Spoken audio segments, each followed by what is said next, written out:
हरे कृष्ण। श्रीमद् भगवद गीता अध्याय 2 श्लोक क्रमांक 61 तानि सर्वाणि स्वयं युक्तासित मत्परः वसहि जस्य इंद्रियाणि तस्य प्रज्ञा प्रतिष्ठिता। जो इंद्रियों को पूर्णतया वश में रखते हुए इंद्रियों स्वयं करता है और अपनी चेतना को मुझ में स्थिर कर देता है, वह मनुष्य स्थिर बुद्धि कहलाता है। तो अर्जुन का प्रश्न है, स्थिर प्रज्ञ कैसे बैठता है, मतलब इंद्रियों को कैसे बस में करता है। इस श्लोक में बताया गया है कि योग सिद्धि की चरम अनुभूति कृष्ण भावनामृत ही है। जब तक कोई कृष्ण भावना भावित नहीं होता तब तक इंद्रियों को बस में करना संभव नहीं है। जैसा कि पहले कहा जा चुका है, दुर्वासा मुनि का झगड़ा महाराज अम्बरीश से हुआ, क्योंकि वो गर्भवश महाराज अम्बरीश पर क्रोध हो गए, जिससे अपनी इंद्रियों को रोक नहीं पाए। एक बार दुर्वासा ऋषि अम्बरीश महाराज का दरबार में आए, तो अम्बरीश महाराज उनका आदर सत्कार किया। दुर्वासा जी ने कहा कि मैं थोड़ा नदी में स्नान करके आता हूं, तब तक आप भोजन का तैयार करवाए। तो दुर्वासा जी को आने में थोड़ा देर हो गया। अम्बरीश महाराज एकादशी व्रत रखे थे, तो एकादशी का व्रत तोड़ना होता है। थोड़ा जल लेकर व्रत तोड़ दिए, तो जल के द्वारा व्रत टूटता भी है, व्रत टूटता भी नहीं है। तो दुर्वासा ऋषि को पता चल गया, भोजन के लिए कहा और मैं जब आया ही नहीं, वो अपना भोजन कर लिया। तो फिर वो क्रोधित हो गए, अम्बरीश महाराज के ऊपर क्रोधित हो गए। तो जब इंद्रिय बस में नहीं होता है तो क्रोध आ जाता है। प्रभुपाद जी बता रहे हैं कि इंद्रियों को रोक नहीं पाए। दूसरी ओर यद्यपि राजा मुनि के समान योगी न था, किंतु वो कृष्ण का भक्त था और उसने मुनि के सारे अन्याय सह लिए, जिससे वो विजयी हुआ। राजा अपनी इंद्रियों को बस में कर सका, क्योंकि उनके पास सारे गुण थे। क्या गुण था? ना अपना इंद्रियों को भगवान के सेवा में लगाए थे।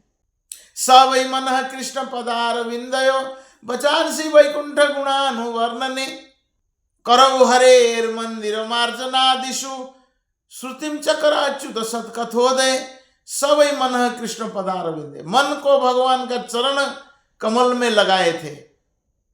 बचांसि वैकुंठ गुणानुवर्णने, अपनी वाणी भगवान के धाम की चर्चा करने में लगा दिया था और अपने कानों को भगवान के लीलाओं के सुनने में लगा दिए थे और अपना हाथों को भगवान का मंदिर साफ करने में लगा दिए थे।